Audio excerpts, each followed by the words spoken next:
my goodness, I almost did not get this video out. It has been a whirlwind. I was in New Orleans for like an epic wedding weekend extravaganza. My friends Tom and Kate got married and it was absolutely epic. I am finally getting my voice back. I'm finally starting to feel like a human again. I've been trying to film this all day. They've been doing tree trimming in the backyard, so it's been really loud. Anyway, if you notice activity behind me, ignore it. Just ignore it. So this video is gonna be a little different, but I think it's really, really useful. So I wore one of my DIY no-sew dresses to this wedding. It's actually a dress that I wore to a wedding we went to in New York back in July, I think. And I shared the DIY with you guys. And I wore the dress again and I got so many compliments and it was such a hit and it just made me feel so good. And I thought, you know what?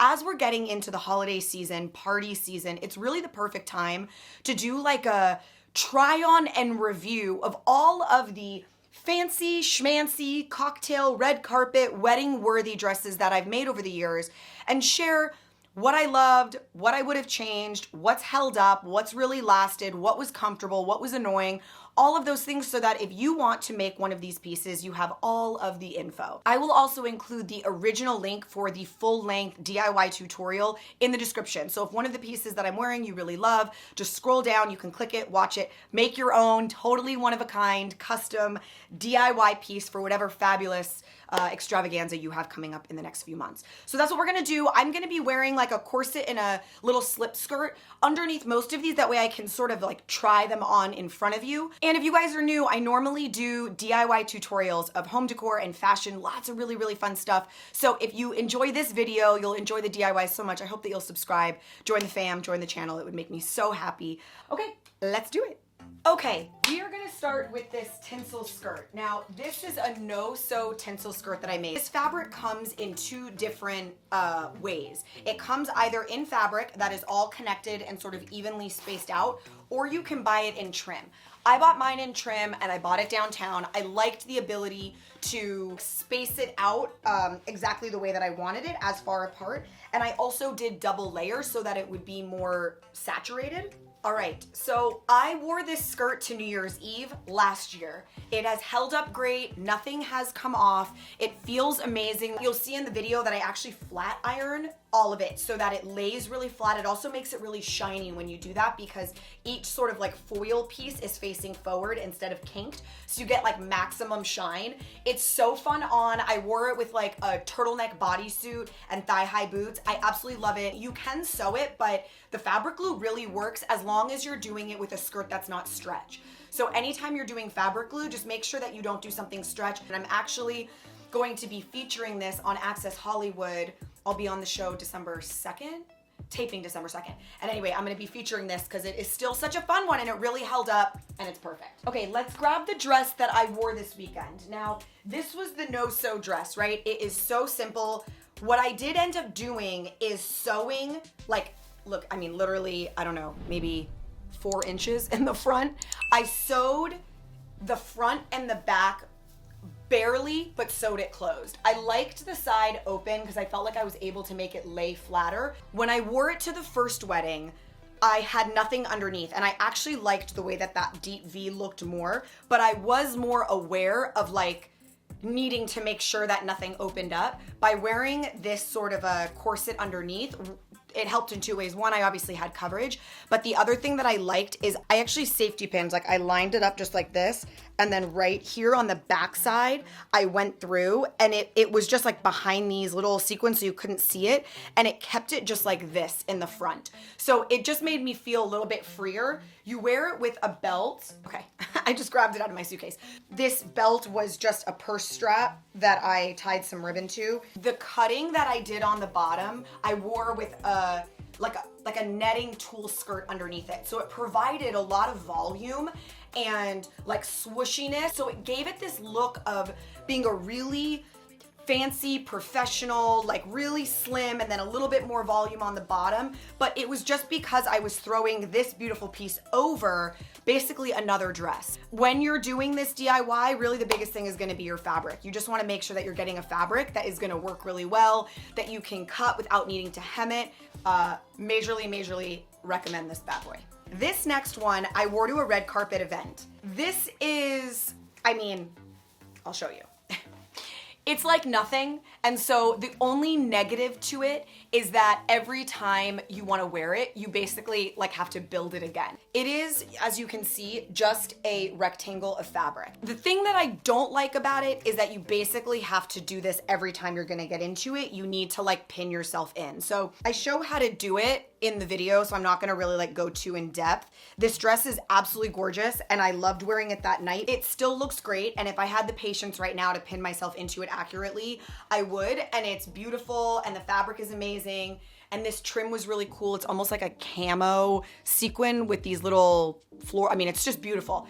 But again, the thing that is annoying to me is now I don't want to have to pin myself into this. I would rather sew this front ruffle in a way that it's supposed to be and then put in a zipper in the back. Again, if you don't know how to sew, it's worth it to have the annoying part of safety pinning yourself into something. Or you could do something like this and bring it to your tailor and have them throw a zipper in it for you. If your skill set can only take you so far, either be flexible with it or consider reaching out to other people that can help and have them sort of take it across the finish line for you. Now, this dress was similar. This is actually the very first no-sew dress that I ever made and wore like to a real event. Now, it's another one that looks like nothing. It's literally a rectangle of fabric that I draped over my shoulder like this, and even this was no sew. Basically, this is all undone. The shoulder is connected and this whole piece down here is connected. And so when it's time to actually like get yourself ready, you're just gonna be pulling it super tight. So you're like taking it really tight and overlapping it to create this really pretty sort of ruching detail and shape. This is another one that, again, the finished product is so pretty. It totally works. Fabric lasts.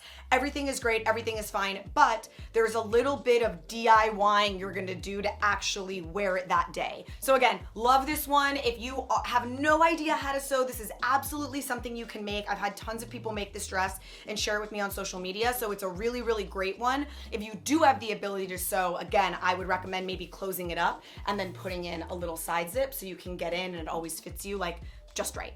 But it's so fun. It's so pretty. I mean, it's just this fabric is like so fun.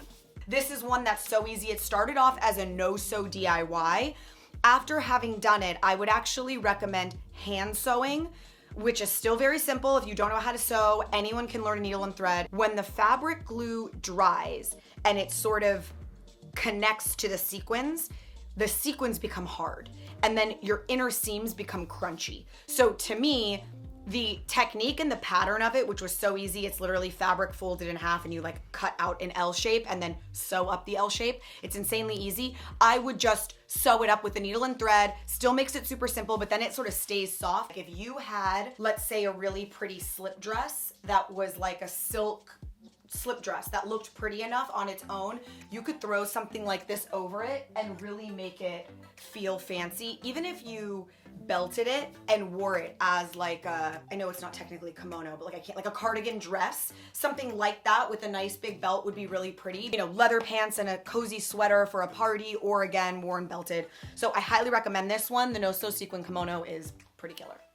This one, you guys, is the most amazing. It never gets old how beautiful and swooshy it feels on. Like, the only change I would make is I would find a better way to attach this velvet that I did.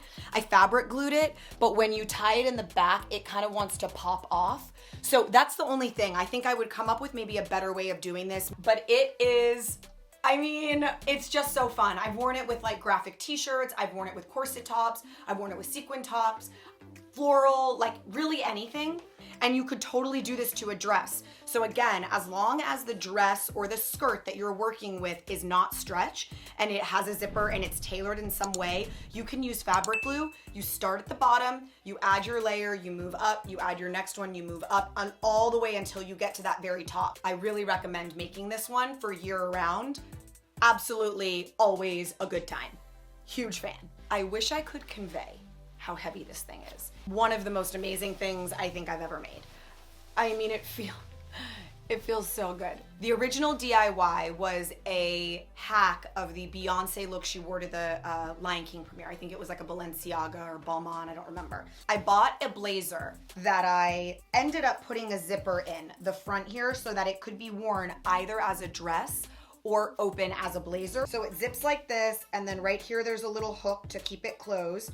And basically you can wear it like this, you know, with a skirt underneath, or just like this and just have like basically like a super short mini. Even the slip skirt with this little bit of lace peeking out, if it was a little bit more of like a finished off slip skirt, would actually look really, really cute with just simple heels. And there's one thing that I did to this that I think made the biggest difference in the world, is that I painted all of the netting that these appliques are on, I painted it black so that it really does look like this is beaded directly onto the blazer. That was an extra level of time and work and commitment to the finished piece that you absolutely have to do. And had I known all of these pieces before they were sewn down, I would have flipped them to the back side so that all the crystals were laying flat down, and I literally just could have painted it across the back. It's amazing with jeans and a t-shirt. It's just an absolutely epic piece, and it has totally held up. I haven't worn it much,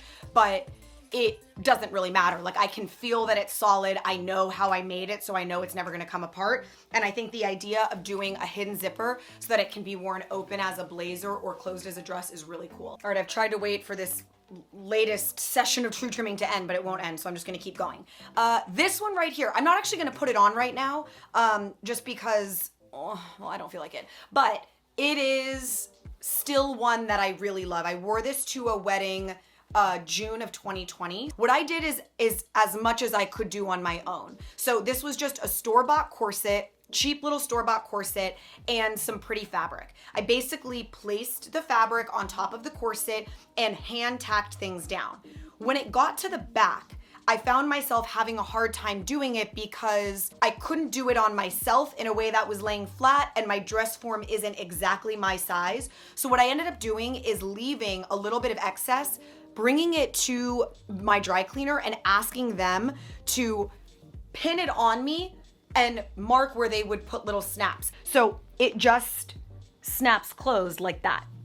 And it lays really flat and pretty in the back, but it was one of those things that I was having a hard time, like I said, bringing it across the finish line and getting it exactly right, but the majority of the work I had already done, and the majority of the fun design I had already done.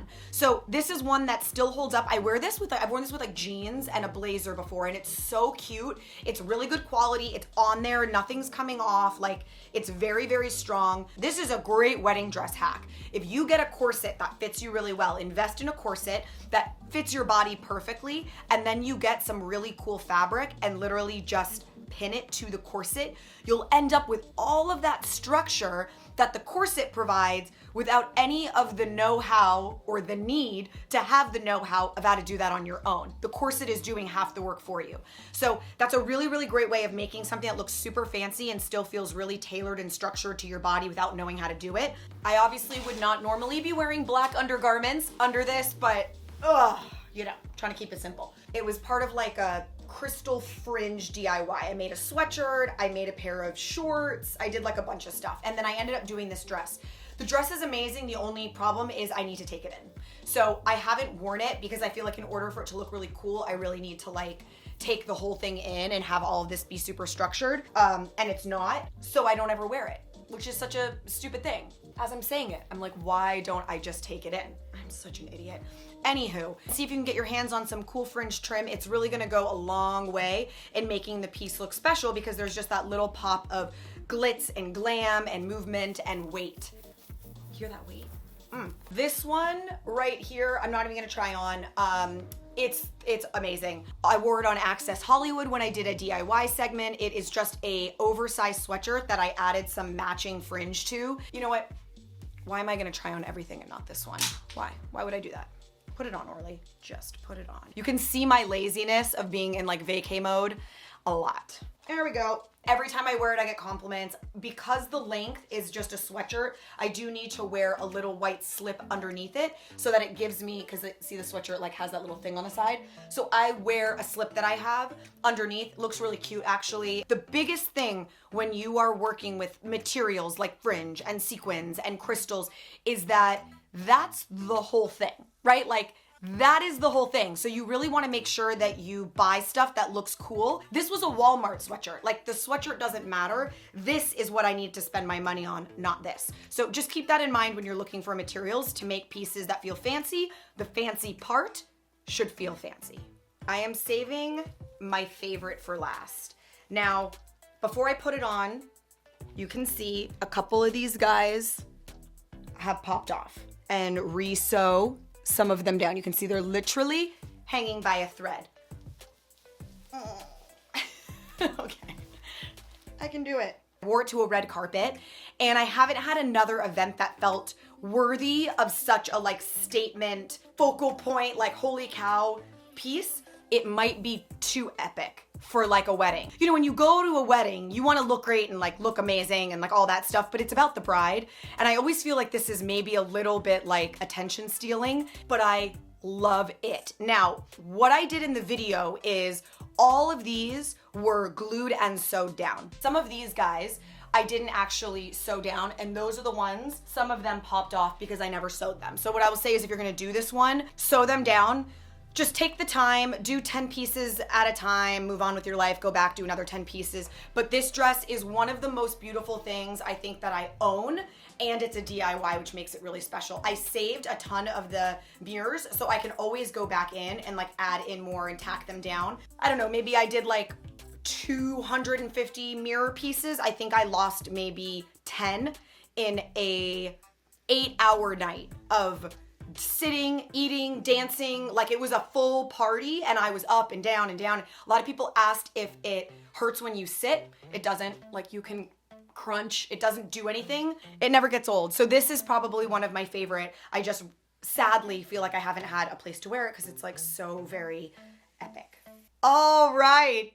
I'm very happy that I did this. I've been wanting to do this video for such a long time, and this was definitely the right week to do it as we get into the holiday season. So I really hope that this was helpful. And if you want to make any of these pieces, remember the links are below so you can watch the full tutorial. The one overarching thing that I just want to say is no matter your skill set, no matter how experienced or not experienced you are at DIY, there is a custom, one-of-a-kind, beautiful piece that you can make. You wanna give yourself some grace, some flexibility, use safety pins, use fabric glue, tie things in knots, just be creative because the more things you make, the more you're gonna learn. And in a year from now, what you're gonna be able to make is gonna be leaps and bounds above what you're able to make today. So just start, go to your fabric store, find a really cool piece of fabric that speaks to you and have some fun with it. I hope if anything, I hope that's what you take away from this today. I really feel like all of these pieces show sort of the evolution of my education. And when I didn't know how to do things, I did it within my skill set. And as I learned more, I did better. So it really, really can evolve and grow with you. And so I hope that this was inspiring. And if you're new, I hope you'll subscribe to the channel. This channel means so much to me. It's such a creative outlet. And each and every one of you that watch these videos, I appreciate you so much. And I thank you so much for being here. So anyway, guys, have a great week and I will see you next week. Thanks. Love you guys.